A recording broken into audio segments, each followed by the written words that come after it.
Hello,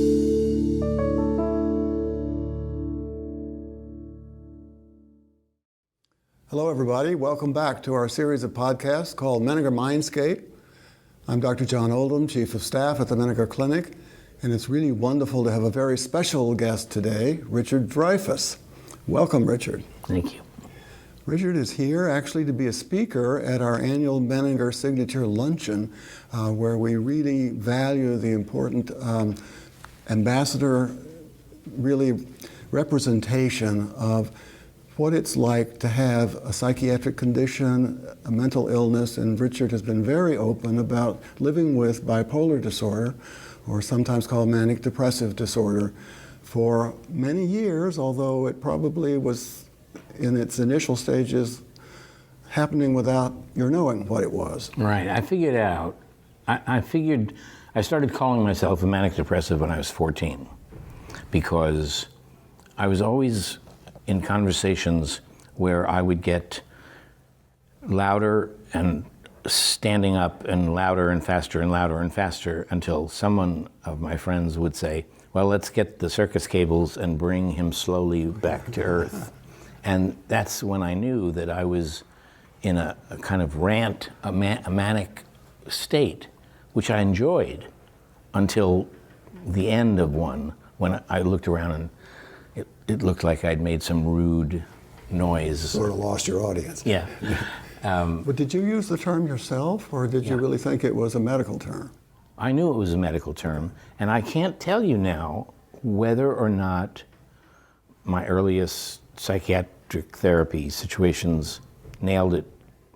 But by the time I was 19, 20 years old, I would say that to my doctor, and they would accept it. Well, what got you to the doctor in the first place? It was when you were 19? Yeah. The first part of it, seriously, was entertainment. That I knew that I would be allowed to talk about myself for an hour. Mm-hmm. And that's something that was not socially acceptable. And I also knew, when people say, I looked up at the stars and I realized how small I was. Well, when I looked up to the stars, I realized how big I was. And I knew that within me was a universe, an enormous, vast territory that was ultimately put together as Richard. And I wanted to get to know my brain, my soul, my inner life. Yeah, but see, that says so much about you as a person. Not somebody with an illness, but you as a person. And this idea of going to see a therapist to learn about yourself was very appealing. That is not the case for a lot of people. Right. A lot of people are very afraid of it. They fear it, makes them anxious, and they worry. And we talked about the word stigma, not something you've really felt. Right. But a lot of people do. I did feel, in the years before I went, two things. One was that feeling you get on the night before a test when you haven't studied. Okay. And you get a kind of anxiety that grows and grows and becomes untenable, and which I had named. I called him Old Anticipatory Dread. Really? A pirate that kept climbing up to kill me. And that became my unacceptableness. If I felt that anxiety, I would do anything, take any drug, alcohol, anything, not to feel that. And I would feel it because on top of whatever else was going on, I only did, and I'm not exaggerating, I only did 12 nights of homework in 12 years of school. I could not write. I could talk like crazy, but I could not write out my homework assignments, and ever, so that someone had to beat me up with a crowbar, and I had one teacher who said, you're not going to get away with that in my class. And so I did the work, but it was the most unpleasant, horrible experience. At a price. It had a heavy price. And I knew that wasn't normal, that wasn't right. And so one of the reasons that led me to therapy was that. Why can't I write anything down? I can tell you a whole novel. I can talk to you. A whole novel that's in my head. But I can't write it down. Interesting. Interesting. Well, that's a separate discussion we might have, because that's something that was a challenge Yeah. for you. That was a huge challenge. I got out of my high school without an absolute requirement. I took algebra and got a D. Then I took it again and got an F. Then I took it again privately, got an F. And so they put me in geometry. And after 6 weeks, they said, you have a 0.0 record. And I said, if you think that I'm ever going to get geometry, I'll be here when I'm 60. So they let me out of school without it. They let you go. Yeah. Well, okay, but that's a very early pattern of anxiety, sort of around performance, that may have been a part of you that really didn't have that particular ability in the way the school's system required it. You had your own style, but that didn't fit Right. with what the system required. And I didn't fall into the trap of hating myself. You know, Which is often what happens. right. I mean, If you got a kid with a learning disability, for example, or attention deficit, and that's not recognized, then there's a huge secondary problem that comes with the sort of misfit feeling that the kid develops. But one of the reasons I said that my manic depression worked for me was that I was able to turn every bad thing into a good thing. When I was not a good academic student, I became the best glib talker in class. And they couldn't fail me because I was too vivid. And then when I found my passion, which was theater and acting, I blew everyone off the table and I also knew, and this was known to me as a part of an illness, I was absolutely certain, 100% certain of my success when I was 9 years old. Interesting. And no, I never entertained any doubt. And I knew, as strong as that made me, it was not normal. Well, but Richard, we talk about things like resilience and strength. We sometimes pay so much attention to the problem side that we don't look too carefully at what the resources are that people have. And you were lucky there, Yeah. because you had a lot of them. Yeah. So fast forward for a minute, since we're never going to have enough time. When did you begin to really feel that it was not something you could stay in control of, and when did you then really get into treatment that eventually helped you, and what was it that helped you? I began to suspect that I was being set up by life or by the gods or something, because nothing bad ever happened to me. Or if it did, I turned it into a good thing. And I was given my conscientious objector status for Vietnam without even being questioned, when that was simply impossible. And I really began to get terrified that I was being set up. And I was, because I had no coping mechanism for anything negative. And then one day, the girl I loved didn't love me. And I lost her.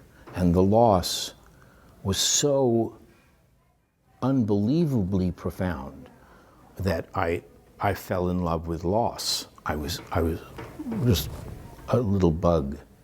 So that was a real fall off the cliff. Yes, and that's when I started therapy. The only other time was many years later when I was married and had children and my marriage ended. And when my marriage ended and my children were raised without me, I actually shrunk down to the size of about a spider. Oh, boy. And I was always saying to doctors, I'm ready to die. I've done everything I'm supposed to. So it was that bad? You just thought yeah. life wasn't worth living? And I just thought, well, I've done everything I want to do, so if someone hits me in a car accident, it'd be okay. And my daughter, who is a formidable person, when she heard me say, not about me, but about suicide, that thought, she became so grim and angry that I thought, oh shit, I'll never be able to pull this off, or else I'll just piss my daughter off too much. And so I didn't, but I might have. Yeah, you were close, or at least it was in your head at that point. And that's a terrible way to feel. Yeah. Terrible way to feel. But you managed to climb back out of that hole, and we're seeing psychiatry then and getting some therapy help. And I said to my doctor one day how I was ready to die, and I hadn't, who cared? And I heard a little voice inside my head that said, Richard, they're going to be studying your work in 200 years. So how bad can it be?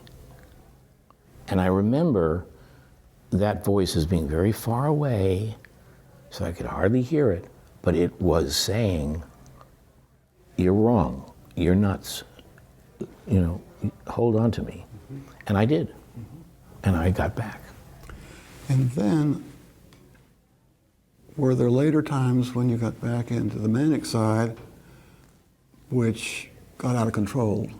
And did that lead to talking to your docs about medication, and did that help? I had been talking to doctors about medication since I was 19 because I had been medicating myself.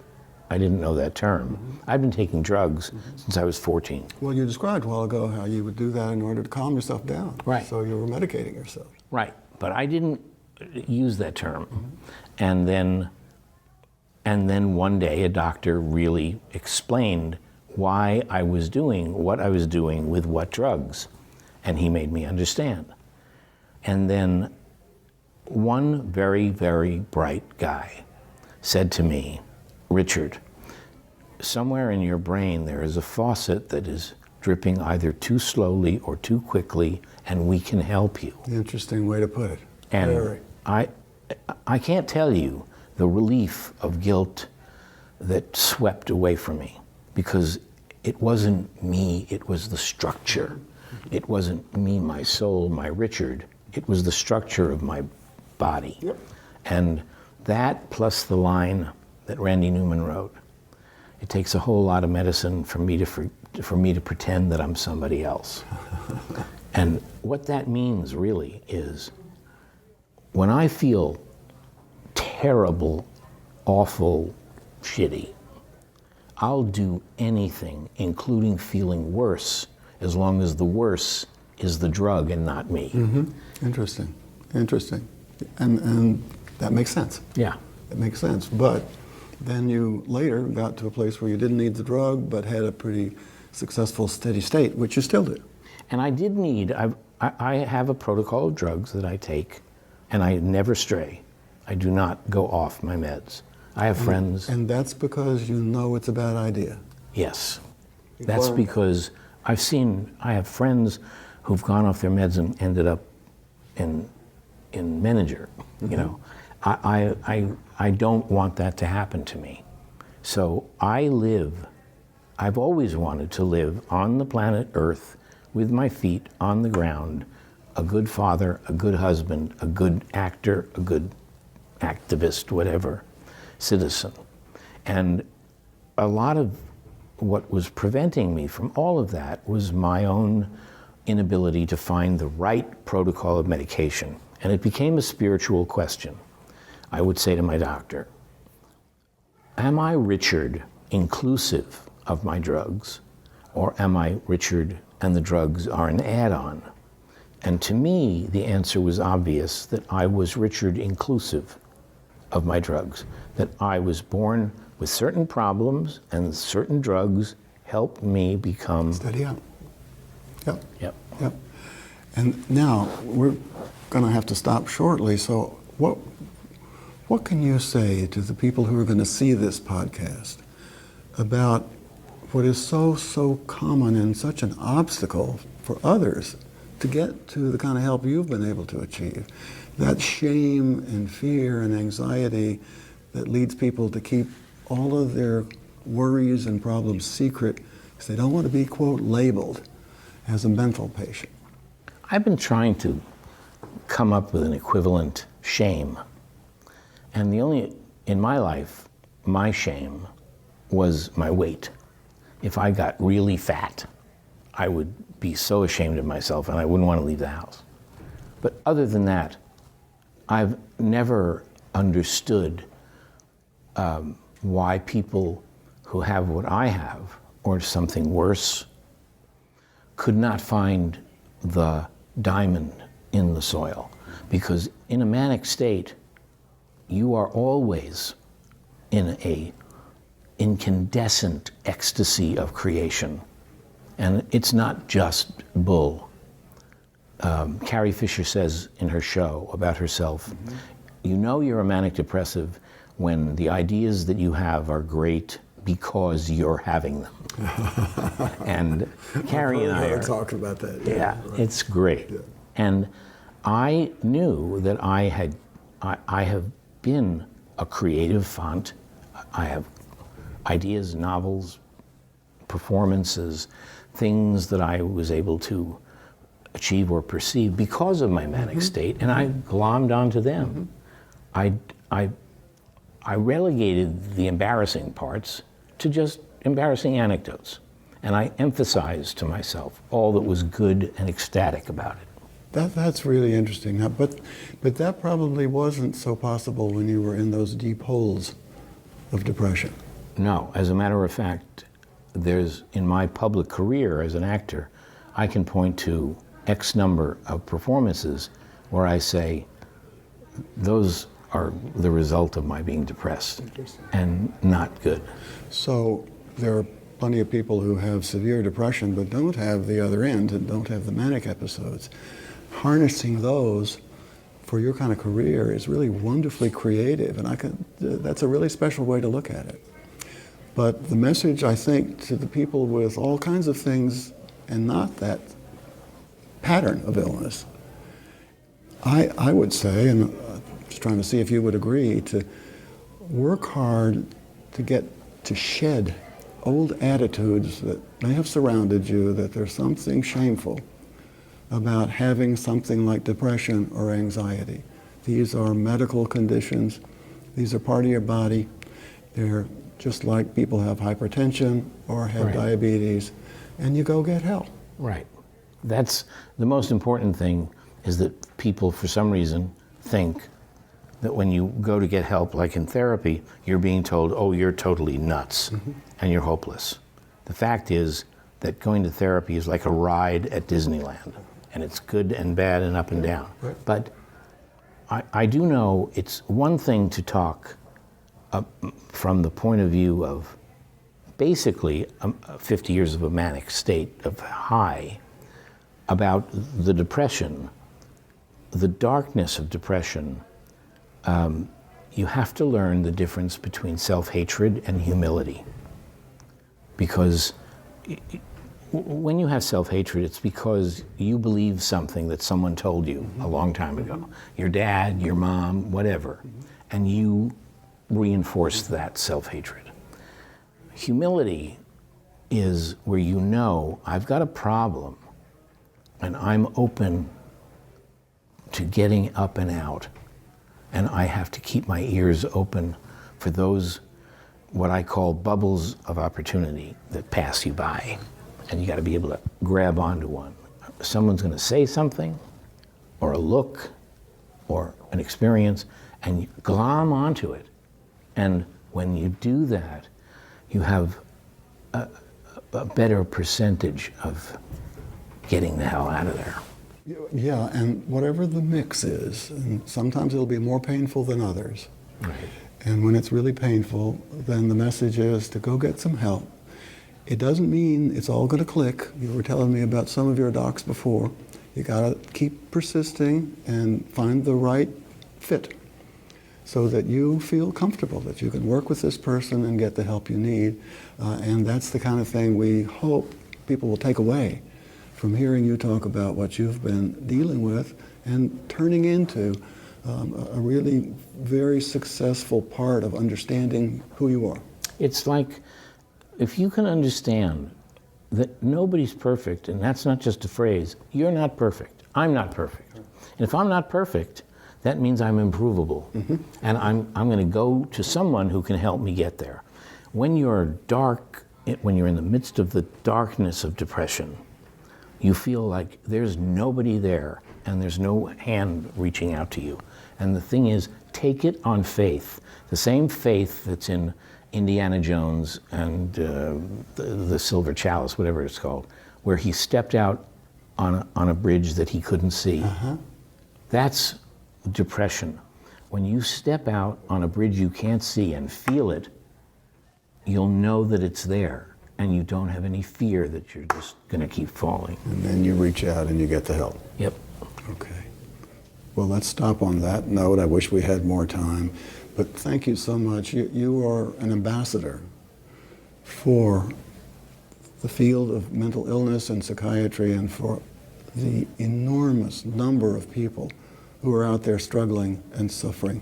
And your message is what I hope many, many people can hear, because they need that kind of help to just nudge them forward. Let me tell you one quick story. Sure. There's a kid who's a newly arrived student in a school, and the teacher in his homeroom says to go to the principal's office and to sign some document. And he goes, and comes back.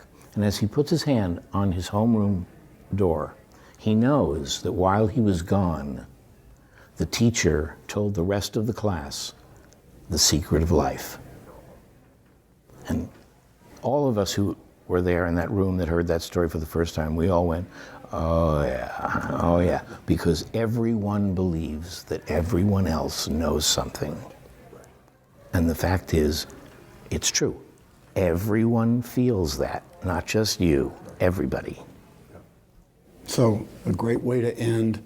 We're looking forward to hearing your remarks tomorrow at the luncheon, but thank you for sharing these thoughts, because we hope many people will be able to benefit from what you've just told us. My pleasure. And thank you all for joining us once again, and we'll see you next time.